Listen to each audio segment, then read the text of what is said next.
Neshi Lokotz. Welcome to Communications from Home. This is my weekly evening show on Tuesday nights. And tonight is Tuesday, May 26th. Can you believe it? We're at the end of the month. Oh my gosh. I know time usually goes by really fast, but this month has been like a blur. And so welcome everybody. Welcome to those that are in the live chat with me. Thank you so much for being here. And those that will be watching by the recorded show, thank you so much for making time in your day to be with us. We do appreciate it. We have been, Tuesdays are always so very, very busy here at Star Nations. It's one of the busiest days of the week for us. And tonight was no different. This is my second show tonight. And so I've been really looking forward to both shows. But my guest tonight is Bob Huttinga, and some of you know Bob. And tonight's show is all about being healthy. Not too long ago, the end of last month, I taught an online class about thriving as an empath in the Great Awakening. Okay, and some of you attended that class with me. And in that class, I had made the suggestion as an empath that we really have to be very aware of the health of our adrenals and to really nurture and to take care of ourselves as empaths so that we don't have adrenal fatigue, right? And so, but one of the things I didn't do in that class was talk about what can we do? What are the adrenals? How do we take care of them? And why are they so dang important to us empaths, right? And so that's one of the things we're going to talk about tonight with Bob, because I wanted to bring someone on who is very knowledgeable in this. And we're also going to be talking about healthy respiratory. And I was thinking that with all of this events that we've been through since probably the end of December through definitely at the beginning of March, and what's on everybody's mind and in their verbiage and all of that is all about viruses, right? And so I thought, well, let's talk about a healthy way of having our respiratory. Right. So Bob's going to help us with that as well. But before we bring him on, I really would like to share with you a little bit about my guest. My guest is a physician's assistant in Lakeview, Michigan. And he lives there in Michigan with his wife, Barbara. They founded the Healing Center 17 years ago. And they include in that the Healing Center a retail health food store, an integrative medical clinic where he practices traditional and alternative medications. Okay, so it does all of that allopathic and also the homeopathic, which is really, really good. And this I have to read verbatim from his bio because I think this is so Bob. For all of us who know Bob, this is so him. He says, I do not have a lot of credentials behind my name. I am a physician's assistant, a certified natural health practitioner, and have been trained in the use of homeopathy, but I am like the old country doctor and I still make house calls. And that's one of the things that we know about Bob. If you've ever seen one of his blog or his posts on Facebook about do you have any medical questions today? And how many people reply to that is just, it's astronomical sometimes. So anyway, he says that he was introduced to homeopathy came about 15 years ago when he was sick with the flu. And so he's going to tell us that story, I'm hoping. And so that, why don't we bring Bob on? Hello. Hello there, Bob. How you doing? Good to have you here. Welcome to Communications from Home and Star Nations. It's always good to have you here. This is our second show together. Yes, thank you. Yeah, it's good to see you. Good to have you here. One of the things that I was, when I was sharing this, Bob, is that I had gotten the question from a couple of people about empaths and adrenal fatigue. What is it? What are the adrenals? And I thought, you know what? Who can I get to come on with me that really knows this stuff really good? and you were the one and only name that popped into my mind. And so before I got busy with doing something else, I sent you the messenger message asking if you would be available. So I'm so glad you're here with us because I know you're a Oh, busy guy. yeah, we're pretty busy, but always have time for this kind of thing. Oh, good, good, good, good. And so, what I'm going to be asking our audience, if you could do me a favor, and if you'd like, I'm inviting you to be able to send it to a family member, a friend, the live stream, because this is going to be some helpful information. And so we want to be able to sprinkle it through all our friends as much as we can. I've already sent it over to my personal news feed so that my friends all know about it. So I invite you to do the same thing. So Bob, let's start with the adrenals. Okay. So that way the empaths in the audience will be able to understand why are the healthy adrenals so important and what are they and how do they help us?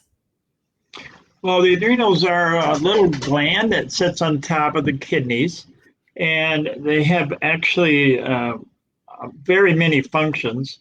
We're going to talk about just two or three of those, but one of them is to produce cortisol. Cortisol is the natural version of cortisone or prednisone that people are more familiar with. Cortisol is called the stress hormone, and its function is to help us during stressful events. One of the other functions is the production of adrenaline, and we all are familiar with the stories of somebody doing heroic things under the influence of adrenaline.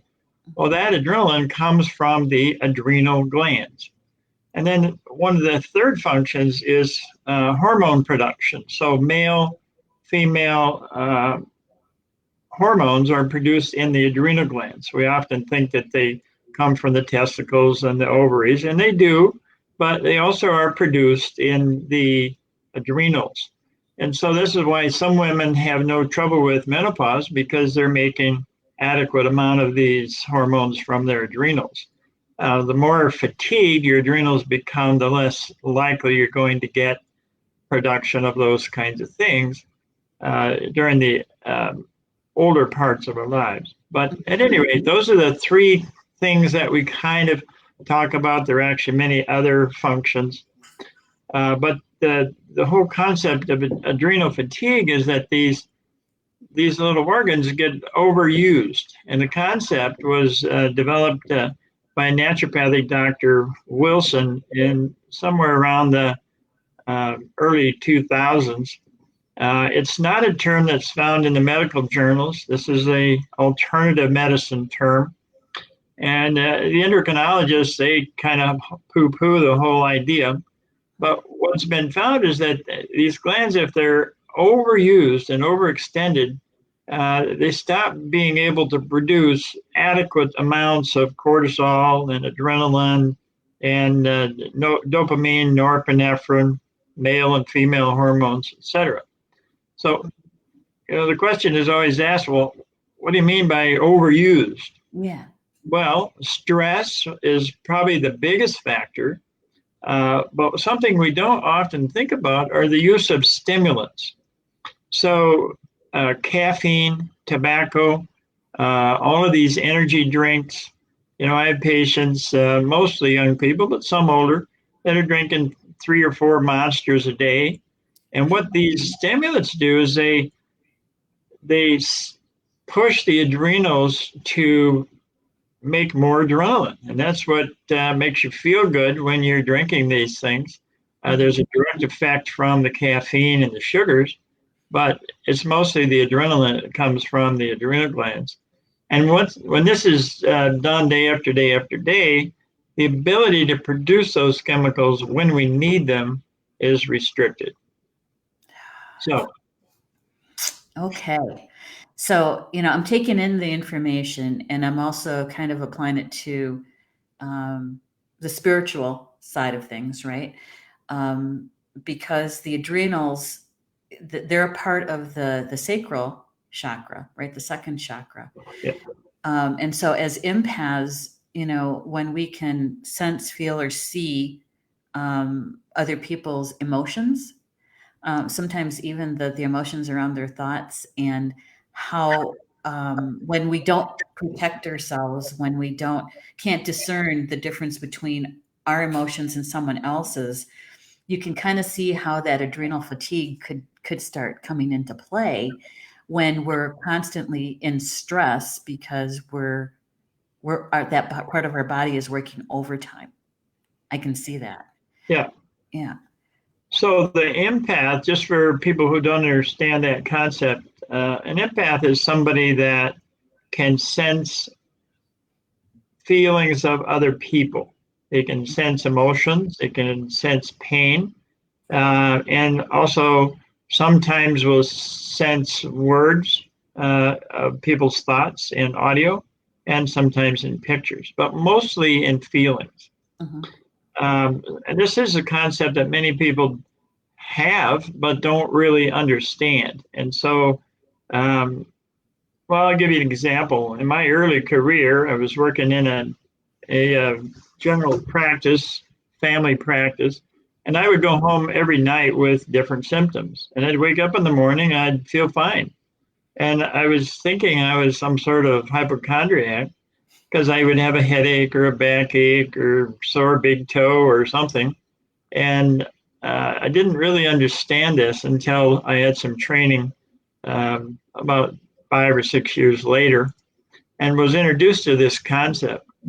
And one of the things that I was taught was to use protection in the form of some kind of imagery. So what I learned was called Lancelot's armor. And so before I would go to work, I would sit in my chair for a few seconds and imagine putting on this armor. And then I wouldn't feel everybody's emotional stuff.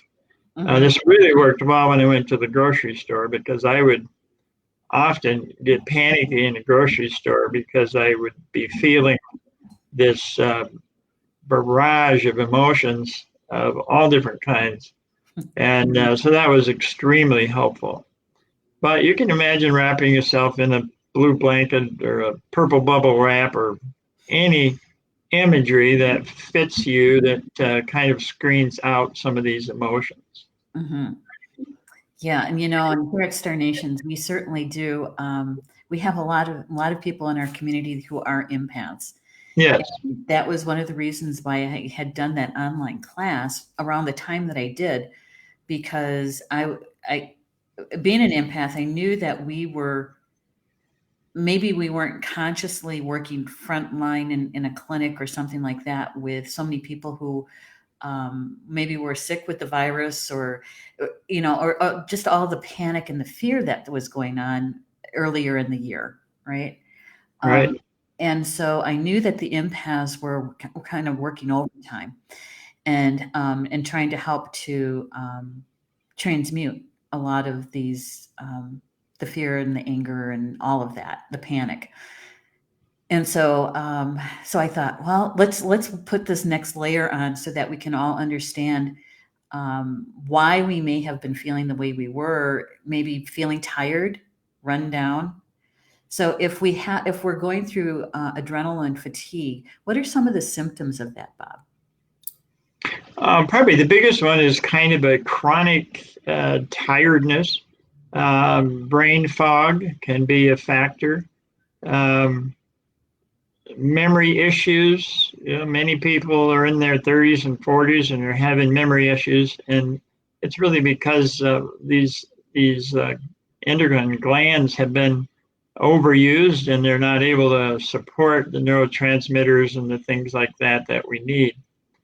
And you're talking about people who know that they're empaths, but one of the things that I see is people who have no idea that they have this ability, that they're sensing other people's emotions, and that what they think is, there's social anxiety. It's been addressed by the medical community, and they often use antidepressants and those kind of medications.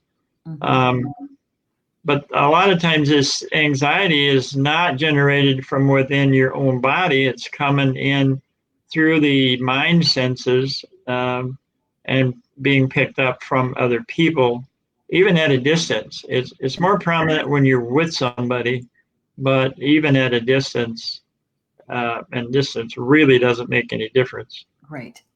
Right. Exactly. And so as you were going through the symptoms, I was thinking, I can see people kind of going, yeah, like a check mark. Yep. Mm-hmm. Yep. And yep, because there were there, and I've been around the spiritual block a few times, right? And so I kind of know how to protect myself and that sort of thing. But I would find myself nodding off at different parts of the day because I just felt tired. Mm-hmm. And I wasn't like I was going to bed late or anything like that, not later than usual. And so that's when I knew that I had to kind of step up meditation time so that I could dissipate or to transmute, to release some of the extra stuff that I was working with and through for others. Yeah. What often happens is the production of adrenaline. It raises your blood pressure, raises your pulse, it raises your blood sugar, raises cholesterol, and all in a preparedness for an emergency. So these are called fight or flight chemicals.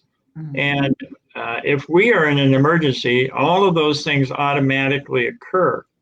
But if you're an empath, you're picking up the emergencies of other people. And so now your body just can't handle this big load of incoming data. So not only through your physical senses, but also through your mind senses. And again, many people don't really understand this. Obviously, people in your audience do, but this is a very normal phenomena for people, and everybody experiences it to some degree or another. Right. Yes, I agree because everybody, whether you're consciously aware of it or not, that we came in with the ability to have empathy. Right. We had that ability already. And so those of us that are awake to it, maybe the dial is turned up a little bit higher than someone else. But we all came in with it. And so I can understand, Bob, that maybe someone who may not understand the concept of an empath, they still have the same kind of symptoms and the same kind of fatigue, but they may not relate it to having the influence of someone else's emotions. Right. We're much more used to understanding this from a physical point of view rather than that spiritual, psychic kind of point of view. Yes, yes. And so I asked, so what is adrenaline fatigue, right? And so you gave us a nice, concise description of that. So to be a healthy adrenal gland, what would we be expecting from a healthy adrenal gland? Well, I think the most important thing is learning relaxation techniques or meditation techniques. They're basically the same thing, different words. What we often do is we try to self-medicate to overcome these things. If we're stressed at the end of a day, sometimes we go home and have a beer or a glass of wine. And unfortunately, that often leads to 2 or 3 or 4, and ultimately over time can lead to alcoholism. Many people smoke a joint at the end of the day.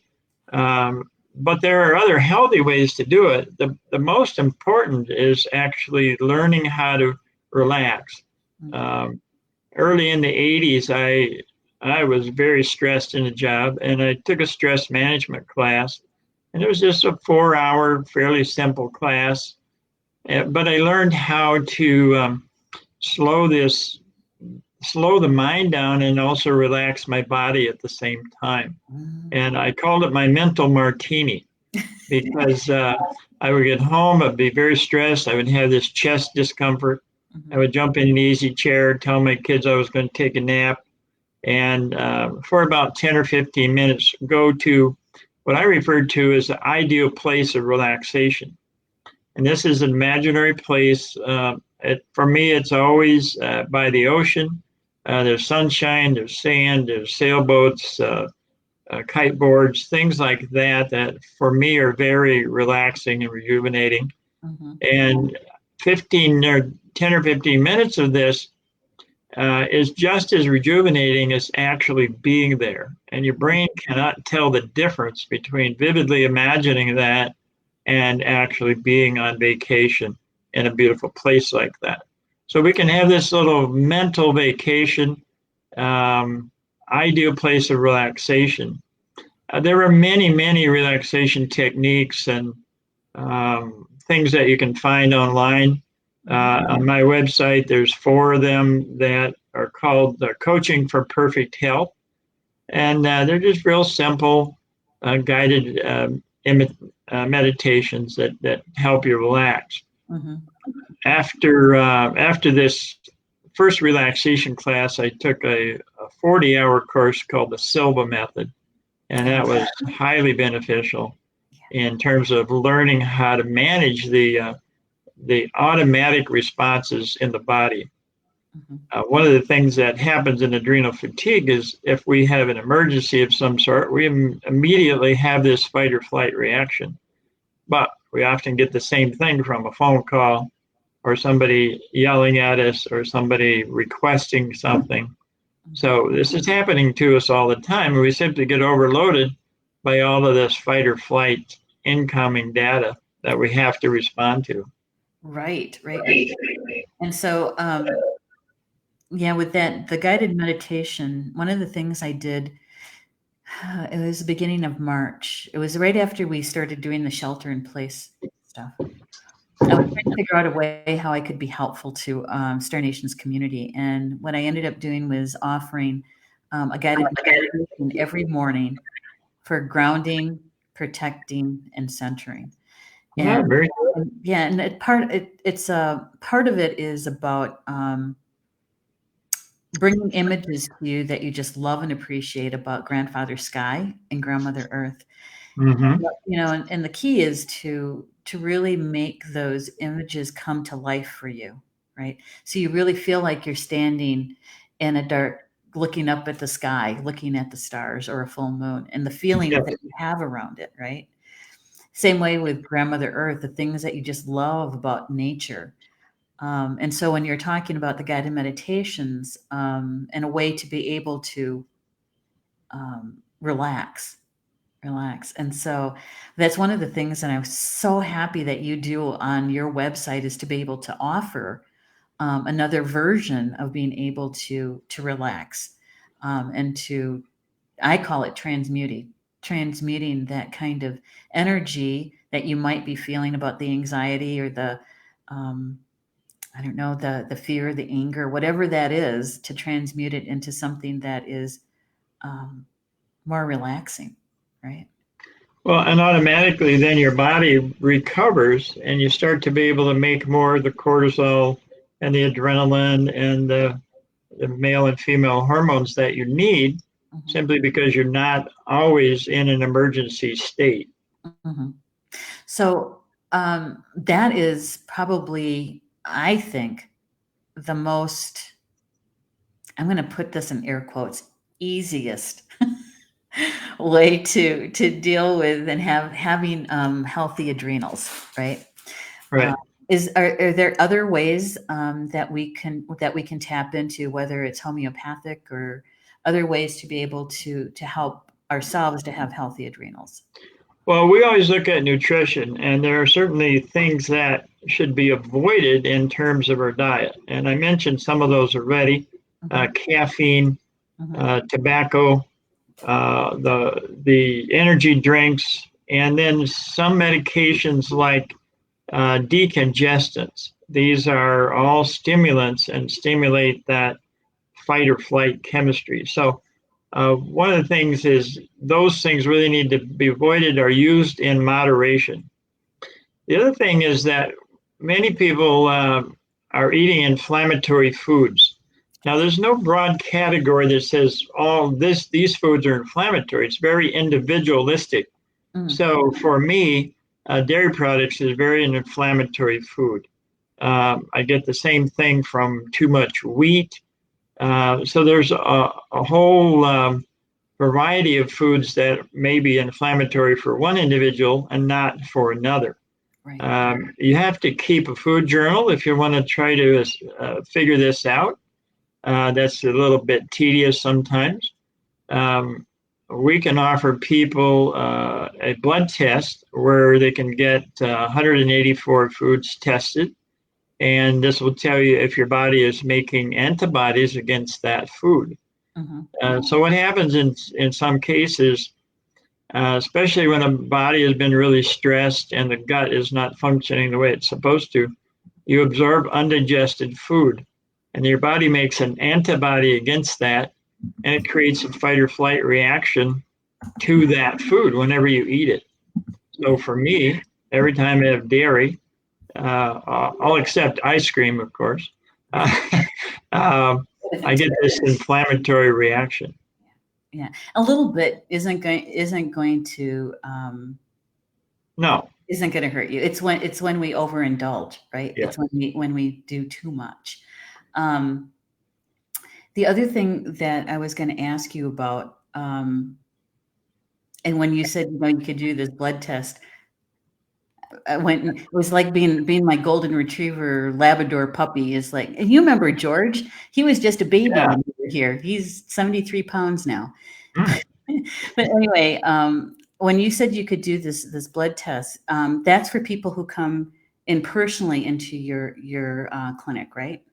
Well, we can order it by phone as well.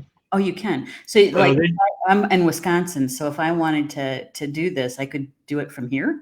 No. Yeah, we just you just call the clinic and we send you a collection kit, which you take to a draw station like Quest Diagnostics or the local hospital lab, and they draw your blood and they may charge you a draw fee, and then that is sent to a lab in Rhode Island, and they do this test. It takes about 3 weeks. It's a little pricey, $250. Insurances don't cover it, but it's very valuable information because they test 184 foods, and you really get this nice objective list that says, okay, these things are creating antibodies in your blood. They are creating fight or flight reactions. They are overusing your adrenal glands and your neurotransmitters and your inflammatory compounds. So it's highly beneficial. Okay. So I'm going to ask Rob to put up your website address for everybody. So I'm sure there's going to be one or two people who are going to say, you know what, I think I really need to do that. So we'll make sure that they know how to contact you. But, I think that this is a really good segue into other parts of ourselves that we should be aware of and concerned about. And that's a healthy respiratory, especially when we're dealing with, hello, Rob, when we're dealing with, there we are. Thank you, Rob. Sorry, when we're dealing with not just this current virus that has, the entire world kind of in a pause, or at least we were for a while there. But there's other viruses that we're always dealing with as well. So, but could you also tell us the story about how you came into homeopathy? Oh, sure. This is about 15 years ago. I was working at an urgent care, and I was quite ill. I'd gotten the flu. A couple of years before that, I'd had a bad reaction to a flu shot, and so I wasn't getting flu shots.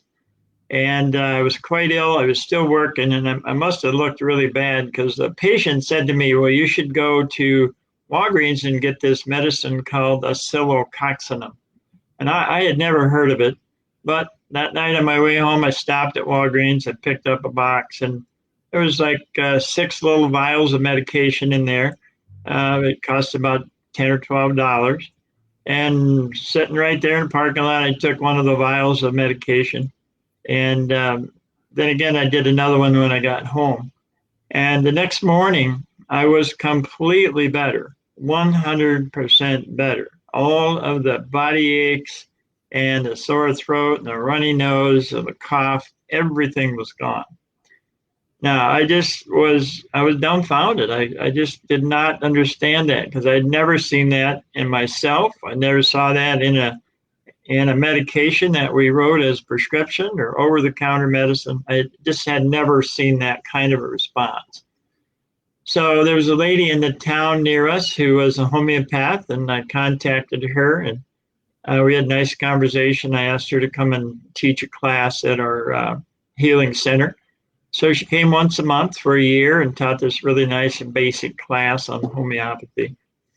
But at about 4 or 5 months into that, I realized that I needed much more advanced information about homeopathy. So I hooked up with a man in Virginia and took his training program. I spent about 5 years going through an online program with him. Mm-hmm. And I use this in my daily practice, along with prescriptions and surgery recommendations, and all of the traditional stuff. Yeah. We also use herbs and oils and those things, but homeopathy has really resonated very much for me. And if you could give our audience, what is a good definition to use for what is homeopathy?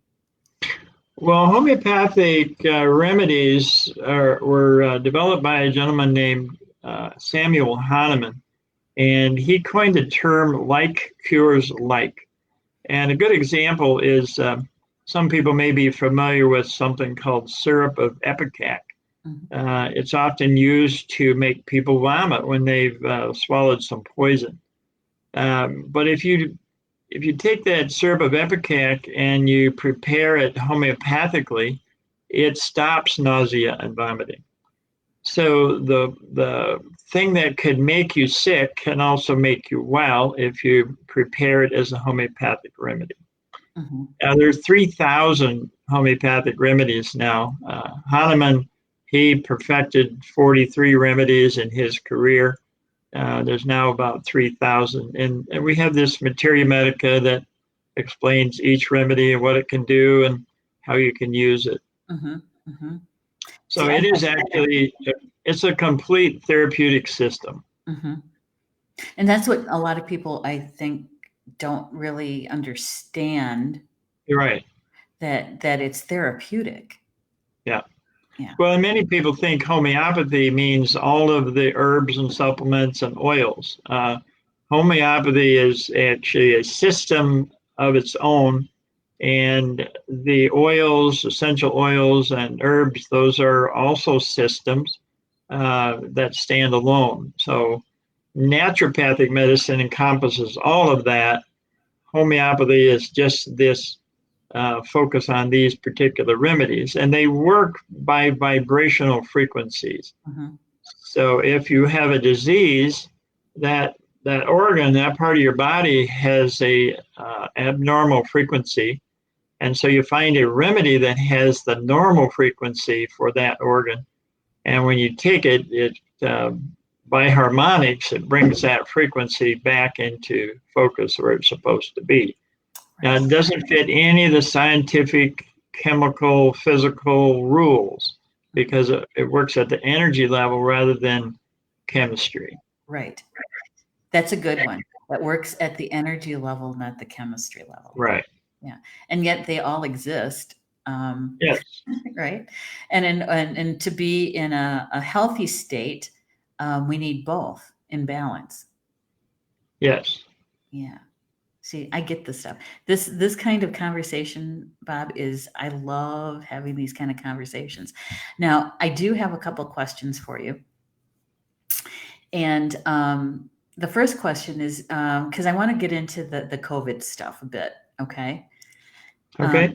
So does COVID-19 infection that we're experiencing right now, does it have anything to do with the adrenal glands at all? Well, it actually does.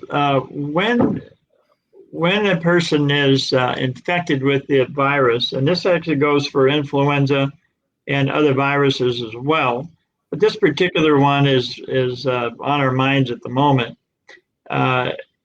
When the virus attaches itself to cells in the respiratory airways, it locks onto a cell through a receptor, and the the RNA that's in the virus gets injected into a cell, and then the cell's DNA is kind of hijacked to make more viruses.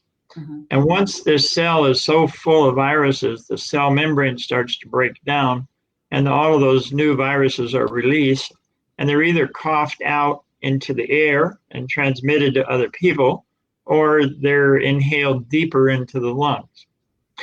When those cells break down, it releases chemicals, and some of those are called cytokines. And the cytokines stimulate inflammation and fight or flight reactions. And so this is where the fevers come from, the body aches, the fatigue. And so these systems, the symptoms actually are because our own immune system overreacts.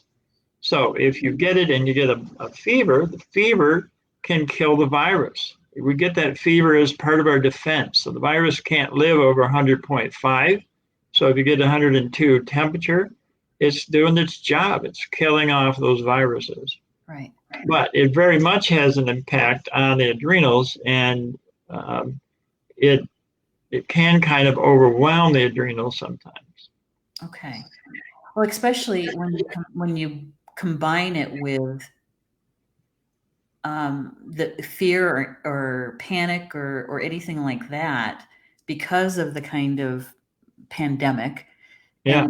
And, and so I could see how it could further compromise a body. Well, it isn't just that. It's there's a shortness of breath that happens in many patients. Mm-hmm. And based on Abraham Maslow's work, air is the most important need in our system.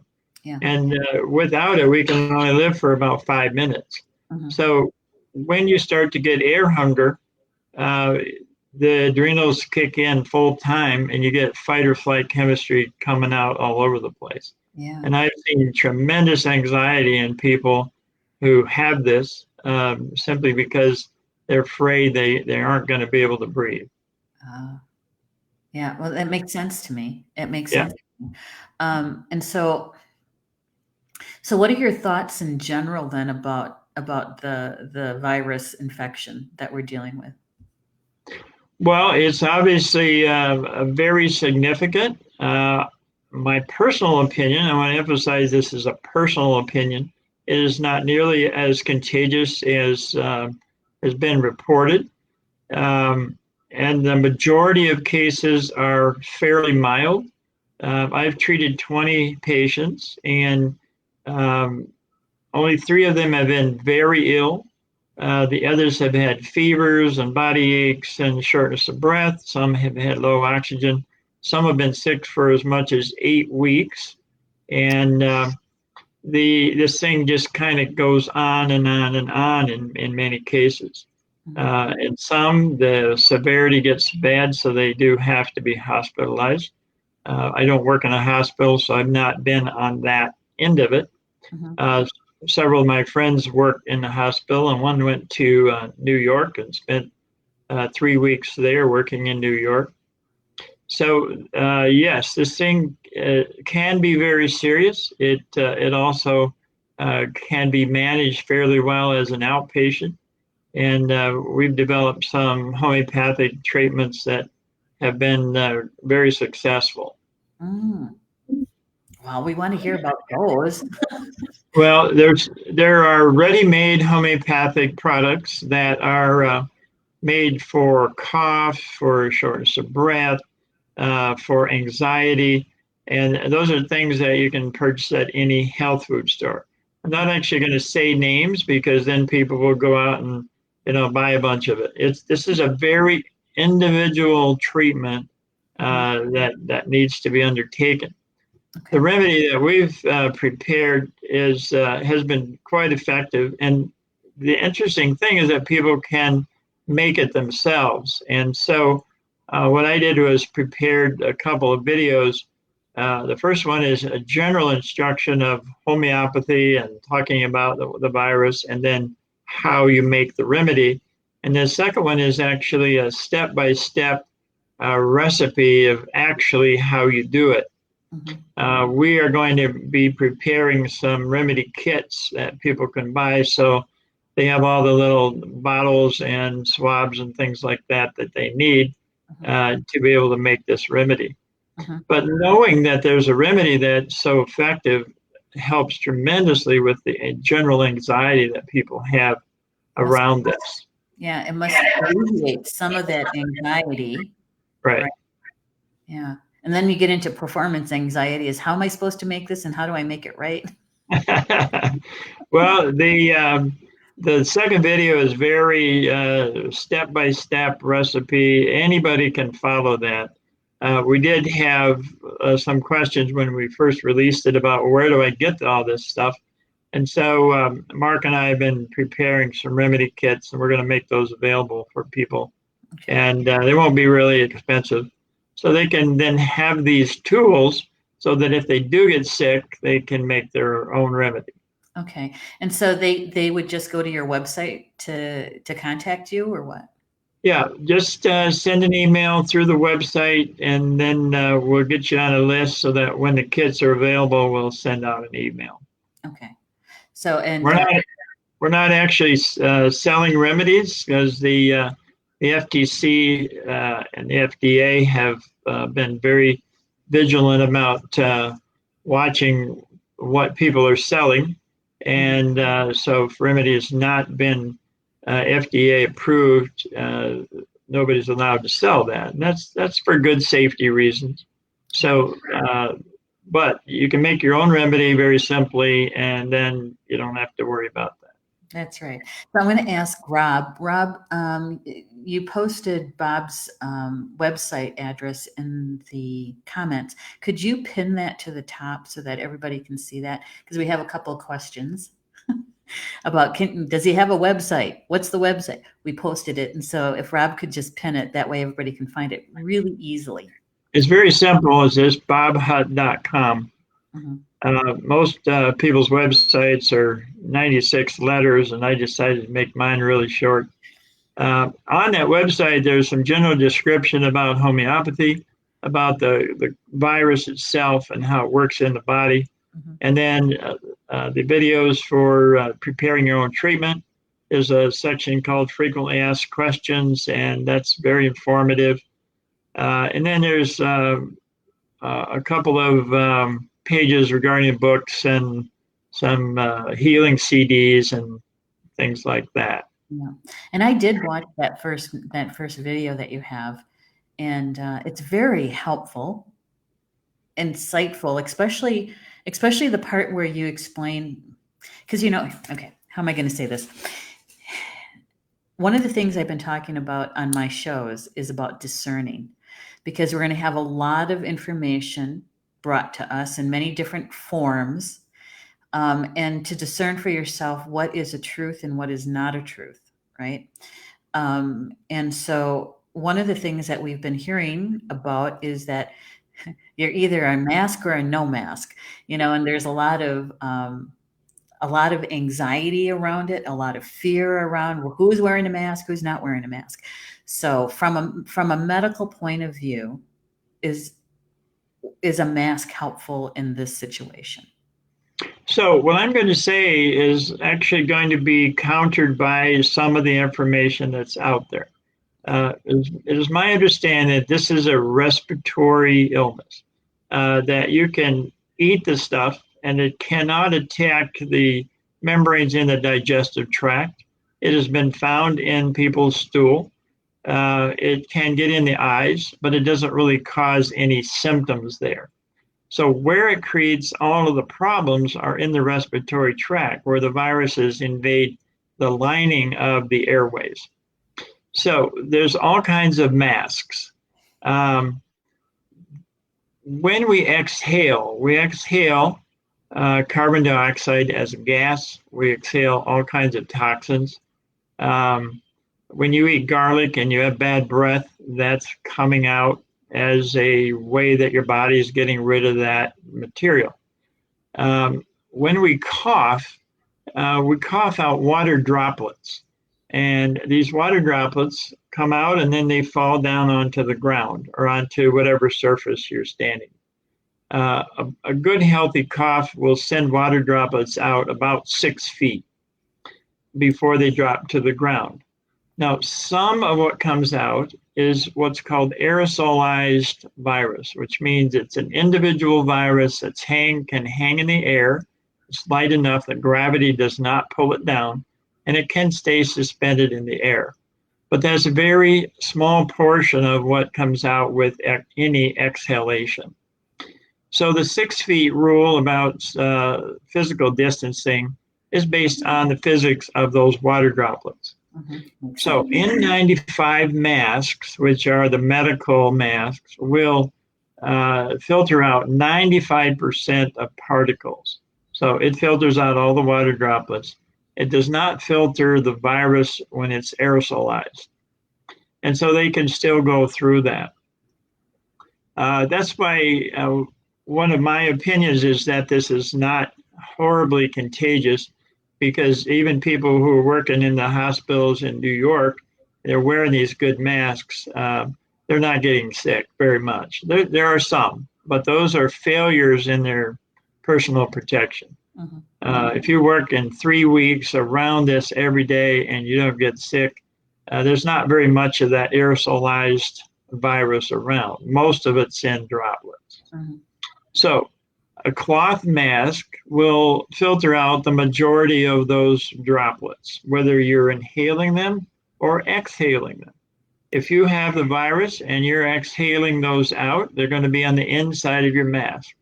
If you're around somebody who has it and you're inhaling, the water droplets are going to catch in your mask. They're going to be on the outside of it.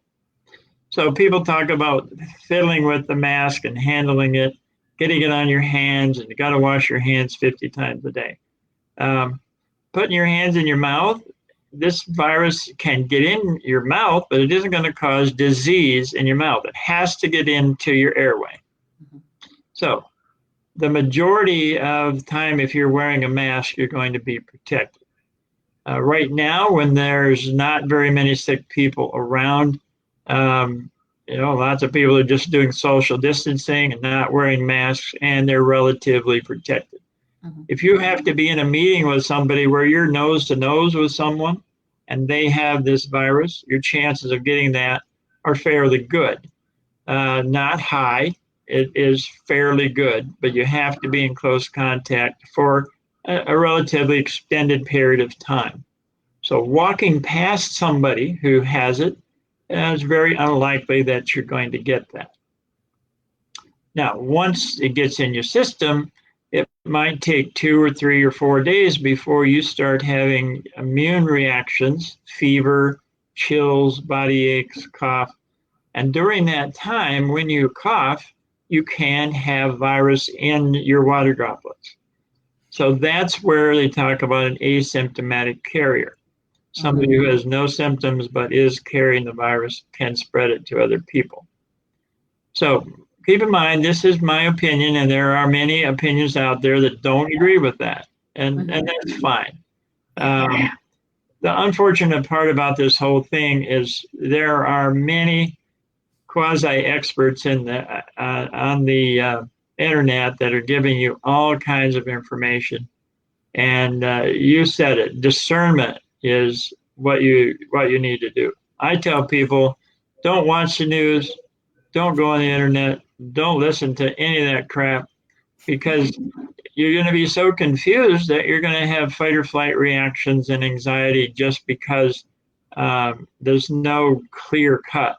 And unfortunately, our leadership is not giving us very good clear cut information about what to do. And that's not a discussion for this forum, but the idea is that creates more anxiety. Yes. So yes. At the end of every day, you should have a mental martini. You should have a relaxation for 15 or 20 minutes before you go to sleep, so that you don't go to sleep with this anxiety in your system. Right. One of the things that we talk about here quite often in my show with Orchard and Carl, just before our show, we also mentioned it there, is we call it spiritual hygiene, is doing that as you put it, the mental cocktail, right? The meditation time, Mhm. that you are doing your grounding, centering, and protecting. That you are being really aware of what you digest, what you bring in, not just in food and beverage, but in what you listen to, what you watch, what you hear. That you're being very conscious of what you're bringing in, right? And, Exactly. and with the discernment, for me, I understand discernment to be that we connect with our higher self, our soul self, and we're asking, is this a truth?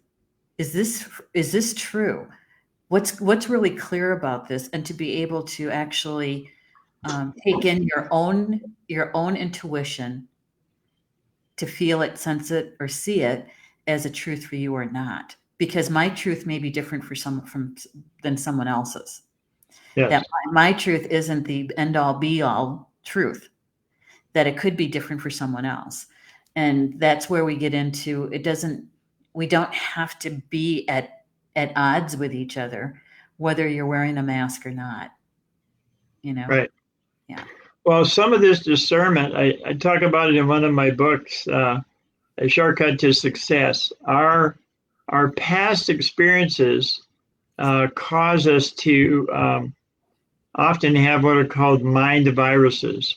And so our incoming data is filtered through these previous experiences. And so if you had a worrier for a mother, a critical parent, then a lot of your thinking is filtered through that sort of um, past experience. Hmm. And so you tend to have more anxiety then if you came from that worrier kind of environment. Yeah. So that's where the what you're talking about is really important, that you filter out consciously the things that are going to aggravate that. Hmm.